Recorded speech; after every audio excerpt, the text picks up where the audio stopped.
देश में इसी तरह का चुनाव होगा तो पुलिस चुनाव कराएगी हम और आपको अधिकार नहीं होगा वोट डालने की, हमारी आपकी सबकी आजादी छीन ली जाएगी। इस तरह से जनसंख्या को लेकर जो ना मनोज तिवारी एक नया कानून बनाना जा रहे हैं, रवि किशन जी उनके तो ये लोग देखिए, इन्हें केवल ये करना है। आप इनसे पूछिए, डेंगू फैला है, नालियां आपकी बंद पड़ी हैं, कूड़ा शहरों में भर गया, कोई सड़क का डिवाइडर नहीं है जिसमें जानवर न घूम रहे हो। जिस देश के प्रधानमंत्री ने मन से जानवरों को सुरक्षित पहुंचाने के लिए कहा हो, वो सरकार सो रही। बताइए आप बताइए, मैनपुरी पूरा देखा ही, डिवाइडरों पे सांड बाबा बैठे कि नहीं बैठे? किसी तरफ चले जाइए आप। अभी मैं देखता आया हूं, अभी मैं भूगांव से आया हूं, डिवाइडर का आराम से बैठे हुए हैं सांड बाबा। सर, योगी जी ने जो है कानून व्यवस्था को लेकर बोला है कि अगर कहीं लाल बत्ती पर कोई किसी चौराहे पे कोई अपराधी अपराध करता तो अगले चौराहे पे ढेर हो जाएगा, ढेर कर दिया जाएगा। बातों से नहीं होगा, मुख्यमंत्री जी को खुद स्वीकार करना पड़ेगा कि लॉ एंड ऑर्डर खराब है। अगर लॉ एंड ऑर्डर वो स्वीकार कर लें, उस दिन से लॉ एंड ऑर्डर ठीक होगा। ये सरकार स्वीकार ही नहीं कर रही है और इसी वजह से इतने अपराध हो रहे हैं। अपराध को स्वीकार करेगी सरकार के लॉ एंड ऑर्डर खराब है तो लॉ एंड ऑर्डर बेहतर होगा। सरकार स्वीकार करने के लिए तैयार नहीं है। अपराध उनको समाजवादी पार्टियों में ही दिखता है हमेशा, भाजपा में ऐसा लगातार लोग भी होते हैं और आपके पार्टी के लोग। ये आप प्रेस के लोग समझदार लोग हैं, उनकी बातों में मत उलझो। बीजेपी के पास सब अपराधी आज बीजेपी के साथ हैं, जितने माफिया हैं सब बीजेपी के साथ हैं। और लॉ एंड ऑर्डर अगर ठीक होना है तो मुख्यमंत्री जी को खुद स्वीकार करना पड़ेगा लॉ एंड ऑर्डर खराब है। भ्रष्टाचार अगर हो रहा है तो मुख्यमंत्री जी को खुद स्वीकार करना पड़ेगा कि हाँ, उनकी सरकार में भ्रष्टाचार हो रहा है। जब ये स्वीकार करेंगे तभी ठीक सुधार की तरफ जा सकते हैं। सरकार स्वीकार करने के लिए तैयार ही नहीं है। चाचा को कोई बड़ी जिम्मेदारी मिलेगी? बहुत जल्दी जिम्मेदारी मिलेगी। पत्रकार साथी लगातार यही सवाल पूछोगे।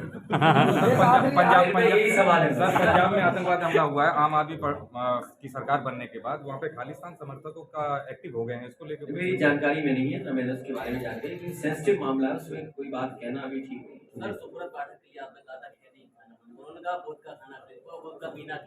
देखिए, मैं आपको बता दूं, नहीं मैं बता दूं आपको। हमारे पत्रकार साथी ने बहुत अच्छा सवाल पूछा है।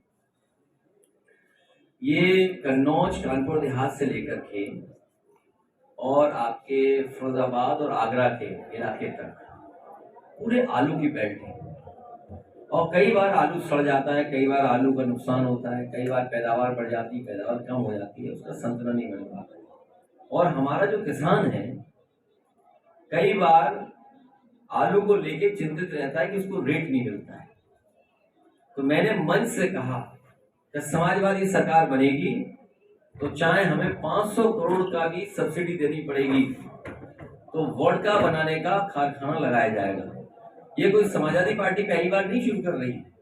इससे पहले कई दल के नेता हैं जिन्होंने कोशिश की थी, लेकिन हमने अपने घोषणा पत्र में और मंच से मैंने कहा, और आज भी कहता हूं आपके सामने, कि अपने आलू के किसानों की सही रेट दिलाने के लिए अगर हमें 500 करोड़ की भी सब्सिडी या ग्रांट देनी पड़ती तो हम दे दे, जिससे कि वोडका का प्लांट लग जाता। और वोडका का प्लांट लगने से हमारे किसानों को लाभ होता, बाजार में वोडका पहुंचती और जो पीने वाले होते उनको लाभ पहुंचता। इसमें क्या खराब है भाई? ये बीजेपी वालों को समझ नहीं आया। मैंने पान वाली बात और खैनी वाली बात इसलिए की, कोई व्यक्ति जैसे हम लोग जितने बैठे हैं वो कोई नहीं खा पी रहा है। अगर मुंह में पान होगा तो विकास की बात कैसे करोगे बताओ? जब मुंह में पान भरा होगा तो विकास की बात कैसे करोगे आप? खैनी भरी होगी तो कैसे बात करोगे आप?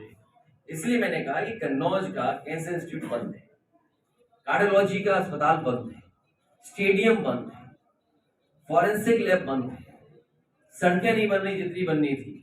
अभी तक वो परफ्यूमरी पार्क नहीं बन पाया, मंडी अभी आपकी मैनपुरी वाली आधी अधूरी पड़ी है, बिजली खराब है, सब गड्ढे पड़े हुए हैं सड़कों में।